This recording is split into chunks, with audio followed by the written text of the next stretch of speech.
Hey guys, welcome to another video. Before I show you all what is in this package from Amazon, I want to show you all something else which I showed you all in a previous video, but to understand the intensity of this video, it's very important for me to show you that part of it. So this is my old jacket. You can see where all it's torn. It's torn on my shoulder, it's torn on my hand, and that's exactly where I got hurt during my accident, and that you can see this is still healing. But anyway, this is not a riding jacket. It's not designed for riding. It's not designed to take impact. It's just to keep you warm when you're riding. So I don't blame this jacket for tearing in all of these places. It was never designed to do it. But whatever it did it pretty well because there was an extra layer between me and the road.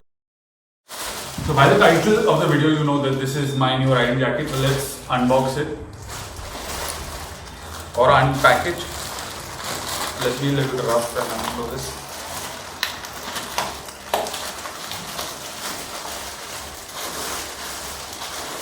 Okay, there's another pack inside.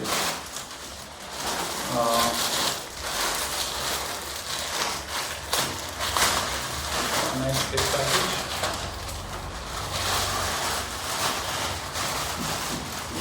Okay. So now I'm going to put it on me. So I have worn the jacket. This is a size large. I will try wearing it for some time and see how it fits me.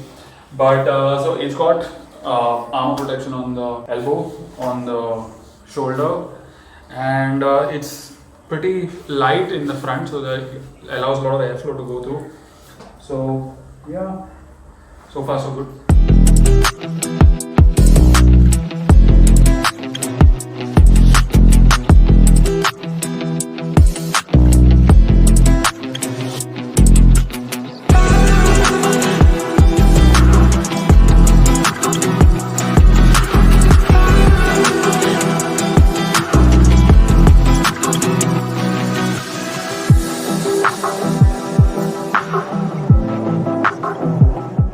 So there is some paperwork here. First you get the Royal Enfield booklet with some instructions in it on the construction and what fits where. Then you have a certificate by Condura Fabric, which is basically for abrasion resistance. You can see the price here, 4,950. And Knox Armor, there is a equipment user manual, 5 years warranty for the protectors. So this is whole booklet. I'll have to go through it. So let me tell you some facts about the Royal Enfield SteetWind 2 riding jacket. It's made of 90% abrasion resistant polyester mesh. That abrasion resistant means when you slide, it is resistant to tearing and letting the tarmac touch your skin. Basically, what happened here.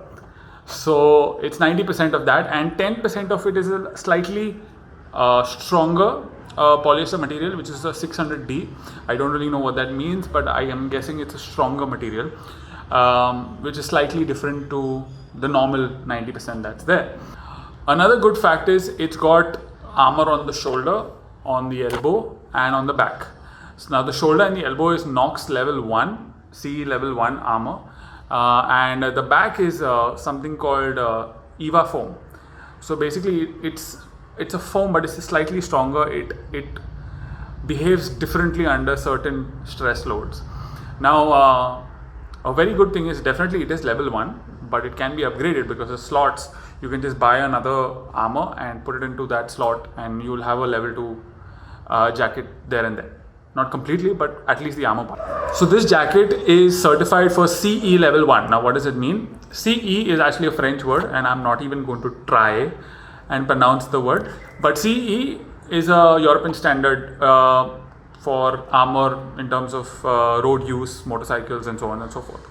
So CE level 1, the standard states that on an average, you cannot have more after multiple impacts. On multiple impacts, you cannot have more than 18 kilonewtons transmitted to the passenger, in this case the rider, and no single impact can exceed 24 kilonewtons.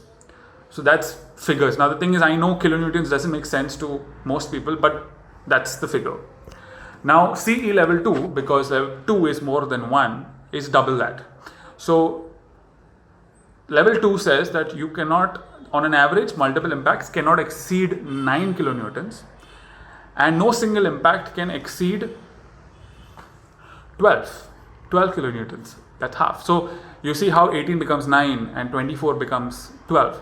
So it's double. But you have to remember that the thickness of this armor also goes up, and it becomes more uncomfortable as you go higher and higher. So why did I buy this jacket? If you've been watching the channel for a while, you know I always buy things, I invest things which are value for money, which have good price to performance ratio, and are not overkill for the job. And this is exactly what it is. The Royal Enfield Streetwind 2 is exactly that kind of a jacket. It is a jacket that you can use every day because it's got that amount of ventilation that allows you to wear it every day and not feel hot. Obviously, you are going to feel a little bit hot, but it's better than wearing a full racing suit and looking like a Power Ranger and riding for 20 kilometers. And I bought this primarily to use within the city.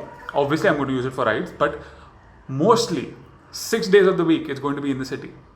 So from that point of view, it's money well spent.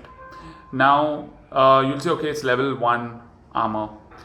It can be upgraded, whatever, to level 2 because you can just slide in new armor. That's possible. Obviously, you can get better armor out there. You can get level 2. You can get level 3 if there is level 3. I'm not sure. I'll have to look that up. But you have to remember one thing. The higher you go in armor, this is what I've done in my research. The armor will get thicker. The back protector will get a little bit thicker, which will make it a little bit more uncomfortable to ride. So level 1 is going to be the most comfortable in terms of everyday use.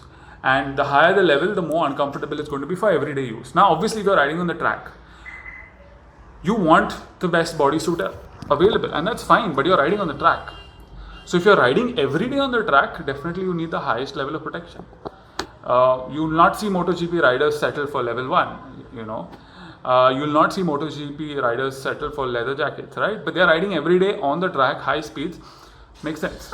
But if you're doing everyday commutes, when I mean commutes, I mean it's not only riding on the highway, it's being in traffic, maneuvering, slow traffic, fast moving traffic, the engine heat and all of that elements. And especially in Mumbai, you know how hot Mumbai is, you know how hot India is in general.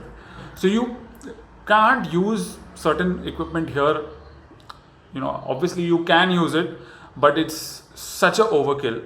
Imagine wearing a full race suit and just commuting from Bandra to Malad. I mean, that's not it, right? So this is basically to fulfill that need of practicality, purpose, performance, 3 Ps. So guys, I'm just going to test. I'm going to go for a short ride to test the jacket and see how it feels on the bike. And I have not removed the labels, but that's because I'm not sure about the size yet. But let's go for a test. So it's pretty easy to fold your arms like this and extend and all of that. Not a lot of airflow on the back section, so you're definitely going to sweat a lot at the back. So I'm riding at about 25 kph. And I can feel the wind going through, so it's not I'm not feeling that hot yet. Behind there is a little less airflow. So should you buy this jacket? There's a version 1 for the Royal Enfield Streetwind and there's a version 2. I would strongly recommend the version 2 because it's only a 900 rupees difference, but I think you should pay it because it's upgrade on many fronts. So the V2 is the better of the two. But yes, if you're casually riding on an everyday basis to work, commuting, weekend rides, you can use this jacket and it's pretty safe. I mean, I don't know, I don't intend having a fall and testing the armor out, but I'm assuming based on the level of protection it has, I mean, I think it's pretty safe for everyday use and commuting 200cc, 300cc, 400cc, I think it's good. But then again, if you're doing track days, if you're constantly riding at high speeds, like you're constantly above 200 kph, I don't think level 1 is going to help. So if you're into that kind of a thing, maybe you need level 2 or whatever is higher than that. But for everyday riding, I think the Royal Enfield SteetWind 2 is pretty good. Price to performance has to be taken into consideration. How much are you willing to spend on safety in a particular scenario? It's very important. Would I want Iron Man's suit to protect me on my motorcycle? Obviously yes. But is that practical? No, because the freaking thing is made out of metal. You can't wear a suit like that on a bike, obviously. So the best armor would be Iron Man's suit. But no, you can't use that on an everyday basis. So what?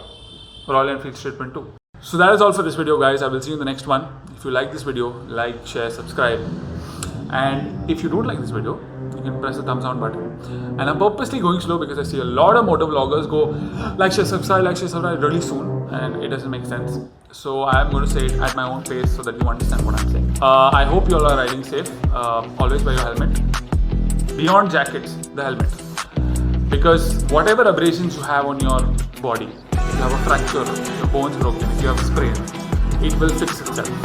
But this cannot fix itself after it's damaged. This is based on my riding experience. I mean, look at this. I have enough experience. I can give you advice.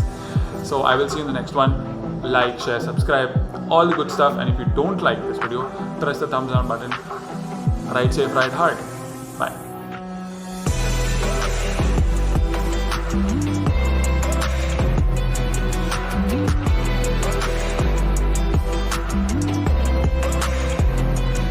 Also, a quick note. If you have seen the jacket from the start, my normal winter jacket, that goes to prove that any protection is better than no protection. You don't want to be with a normal t-shirt on the bike when you're crashing. You want to have some amount of protection. What that jacket did for me that day, it was not designed to do, but it did it anyway. And if that jacket was not there, I would have had worse wounds, worse abrasions and all of that. So any protection is better than no protection. So you get a level 1, you get a level 2, or you got a leather jacket also. It's fine. It's better than having no protection.